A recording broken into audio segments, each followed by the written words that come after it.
E questionado depois na entrevista coletiva após-jogo, o Dorival Júnior, sobre esse elenco do Corinthians escolher alguns jogos, porque a derrota para o Sport, por exemplo, para o Lanterna na rodada passada, ela foi alarmante, ela saltou aos olhos da maneira como aconteceu.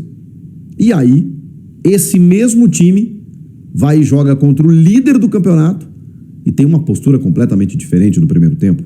O Dorival Júnior, na sua resposta, até um pouco enigmática, concordou com isso. E disse o seguinte: se eu soubesse a resposta dessa pergunta, eu já teria corrigido. Ou seja, ele concordou que muitas vezes esses jogadores escolhem jogos para jogar. E não pode ser assim, porque valem os mesmos pontos dentro do mesmo campeonato. E o que é mais fácil? Conquistar 3 pontos diante do Flamengo ou contra o Lanterna? Pois bem, o Corinthians não somou nenhum ponto contra nenhum dos dois. Vamos lá. A estratégia no primeiro tempo ela foi brilhante. Também é verdade que o Flamengo custou a entrar no jogo. O Flamengo vem de um desgaste de um jogo na quinta-feira contra o Estudiantes, que acabou só nas penalidades, e mesmo gerenciando o elenco fisicamente, como o Felipe Luiz faz de uma forma muito competente, mesmo assim é natural. O Arrascaeta, por exemplo, foi titular, Bruno Henrique, o Saul, vários jogadores, né? Aí teve o Vinha na lateral esquerda, a dupla de zaga mesma, aí teve, quem mais ele colocou ali no meio? O De La Cruz, né, que começou como titular, e o Jorginho, que foi até as penalidades lá, entrou no segundo tempo. Esse é o banco do Flamengo. O Jorginho e o Luiz Araújo entraram no segundo tempo, gente. Sacanagem. O Carrascal, que jogou o Carrascal no segundo tempo? Mas no primeiro tempo só deu o Corinthians. Só deu o Corinthians. O Dorival Júnior, o que ele fez?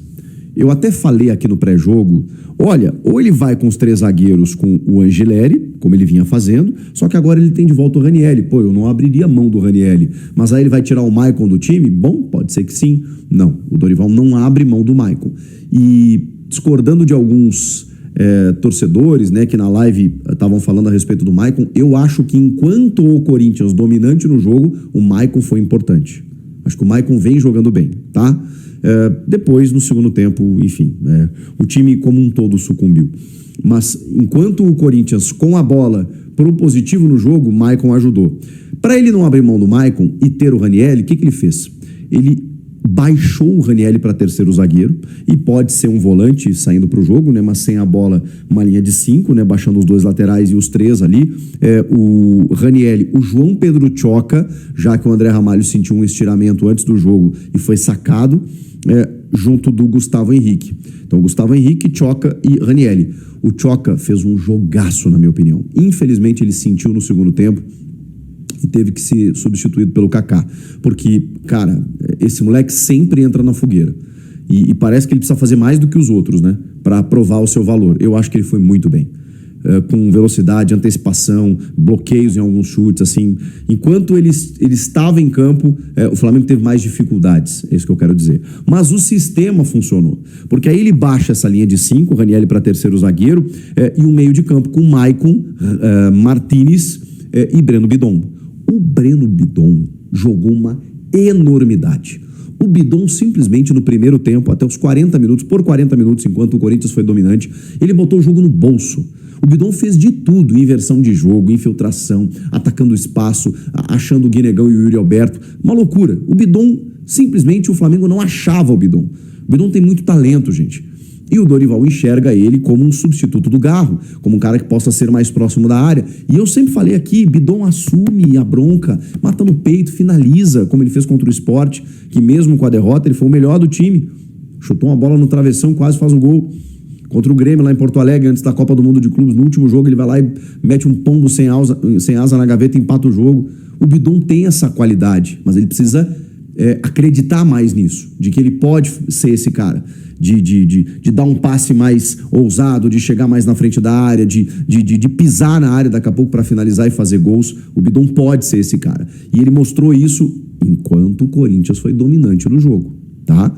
Dorival, estratégia brilhante, amarrou o Flamengo jogando em linha alta, dando muito espaço e a bola chegando.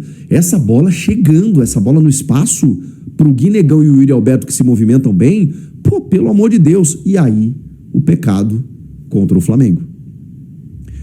O Corinthians empilhou chances perdidas, mas foi um amasso, pum, pum, pum, que eu falei, caramba, o gol tá amadurecendo, o Corinthians tá jogando mais, o Corinthians vai conquistar a vitória só com esse primeiro tempo.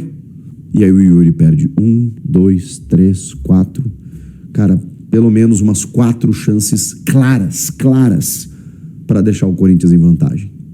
E não só por um gol. O Corinthians merecia estar ganhando por mais de um gol de diferença do Flamengo no primeiro tempo. O Flamengo iria virar o jogo, iria se recuperar? Não sei, não tem como saber. O fato é que o Corinthians criou para tal. E o Dorival foi questionado sobre isso e de uma forma bem incomodada, ele também esboçou reações nesse sentido. Porque, embora ele tenha errado no segundo tempo, a sensação que o técnico fica do tipo assim, vai sobrar para mim, mas se eles fizessem aquilo que eu propus para fazer no primeiro tempo, talvez eu tivesse saído vencedor. E o Yuri Alberto merece um capítulo, né, gente? Porque o Yuri, eu sempre passei pano pro Yuri mesmo, porque, pô, é difícil você achar um atacante que briga como ele briga, luta, se entrega, divide todas as bolas, por mais que erre. Os gols que o Yuri normalmente erra, você vê que é nítido que ele tá tentando acertar. Não é uma displicência, não é um dar de ombros, não é uma falta de atenção no lance. Não, ele tenta tirar do goleiro, a bola bate na trave, ele tenta driblar o goleiro, às vezes toma uma decisão errada pelo momento. Mas, cara, normalmente ele tenta fazer o gol. E por isso, cara, eu falo assim, pô, é um atacante que perde gol, mas uma hora ele vai fazer. Só que o lance do pênalti, um pênalti que no início até achei que não tinha tocado e tal, mas... E o lance se origina, depois a gente vê que toca, né? Tem um pisãozinho de leve ali do Léo Pereira no Breno Bidon, só que é um lance de leve que tá vindo em velocidade e ele derruba, né, o jogador do Corinthians que estava pegando o rebote. O lance se origina de um lance perdido do Yuri, que é uma bola que chega para ele no ponto futuro na perna esquerda, ele tira do Rossi, ela bate na trave e volta e o Bidon sofre o pênalti. Só que aí o Maicon pega a bola. E eu não acho que o Maicon fosse ser o batedor ali. Eu acho que eles têm feito isso, né? O jogador vai lá, pega a bola, confunde o goleiro, né? Para confundir de quem vai ser o batedor, aquela coisa toda. Não sei se é uma estratégia que funciona muito bem, mas, enfim, isso é comum hoje, né? Um jogador pega a bola, daqui a pouco vem o batedor de última hora, né? E faz a cobrança. O Maicon pegou a bola, achei que não fosse ele, mas acho que ele poderia ser. Ele é o capitão do time, dos presentes ali no time é um dos batedores. Só que aí vem o Yuri, que já tinha perdido contra o Palmeiras, que o Everton defendeu, lembra? Que não marca, ou não marcava, há 4 meses com a camisa do Corinthians. 21 de maio, contra o Novo Horizontino, Copa do Brasil, o último gol. Ficou muito tempo parado, aquela coisa toda. Os últimos jogos do Yuri não eram bons. Então ele vem numa fase também de contestação, aquela fase oscilante, natural, para quem está voltando de um longo tempo parado. E ele resolve bater o pênalti. Só que mais do que isso, o Yuri resolve bater um pênalti de um jeito que eu nunca vi o Yuri bater um pênalti. Uma cavadinha muito mal feita. O que ele fez ontem é indefensável. Eu até pedi ontem, com carinho para vocês, torcedores corintianos, que se acharem um vídeo de alguém defendendo o Yuri Alberto, não me mandasse, porque eu ia pegar ranço da pessoa e estava arriscado ainda responder ao vivo e arrumar confusão. Às vezes até um amigo, alguém que a gente gosta. Por favor, não me mandem, porque tem que ser uma forçação de barra daquelas querer defender o Yuri Alberto, tá? Agora, você quer saber o que aconteceu no vestiário ontem? Eu falo pra você.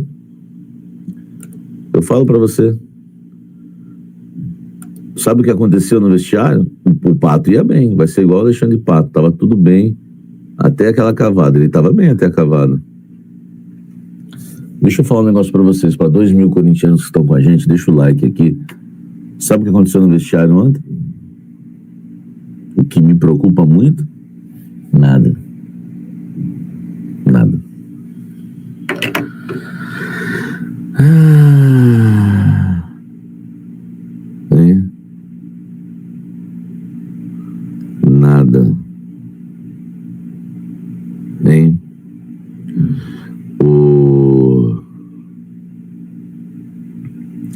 Nada, nada, nada, tá? Nada, nada, nada. Eu conversei com 3 fontes, entre elas jogadores. Sabe o que aconteceu ontem lá? Nada. Todos calados. Clima de velório. Ah, Samir, mas é claro que é um clima de velório. Perdeu o jogo, você queria que estivesse o quê? Festejando? Eu vou falar uma coisa aqui como cristão, se vocês quiserem me criticar, eu sou autêntico. Eu sou autêntico. Até porque eu não gosto de um culto frio também. Eu não gosto de culto frio. Não gosto. Tá? Eu não consigo ficar calado na presença de Deus. Então não tem problema nenhum dizer isso, não é pecado. Eu preferia que o vestiário tivesse sido quente ontem.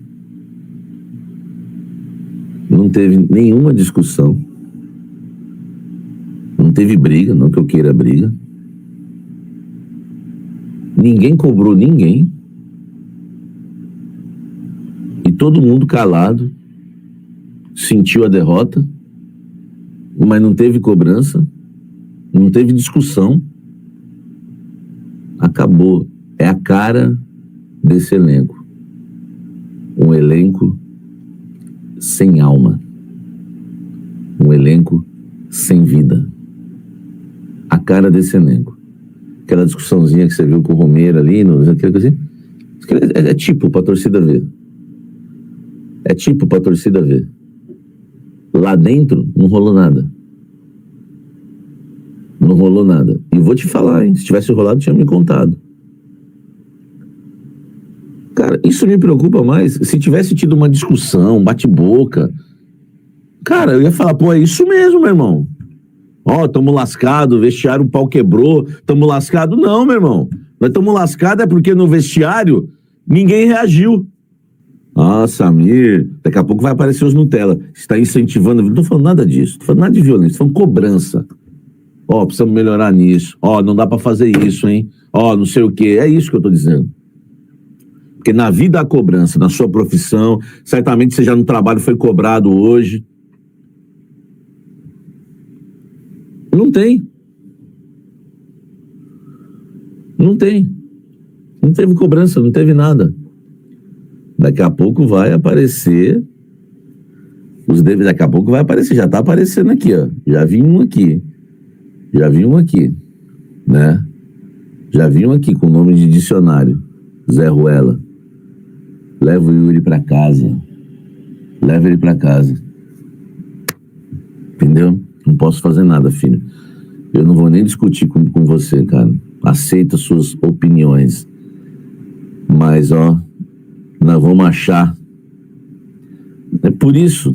Você vê que ontem, eu critiquei ontem, né? Porque o Luan, meu amigo, tava lá na arquibancada, ele discutiu lá, quase brigou, porque na hora que o Yuri perdeu o pênalti, a torcida começou a gritar o nome do Yuri. E eu critiquei isso. Aí sabe o que aconteceu? O Yuri pôs na nota oficial dele. Obrigado, porque mesmo eu errando, vocês gritaram meu nome. É isso. É isso. É isso. Entendeu? O teu filho é mal educado, o teu filho faz coisa errada, o teu filho, aí você chega em casa e fala, isso, filhinho, isso é a geração de hoje. É a geração de hoje, eu vejo a minha volta com pessoas que eu convivo, crianças mimadas o tempo todo.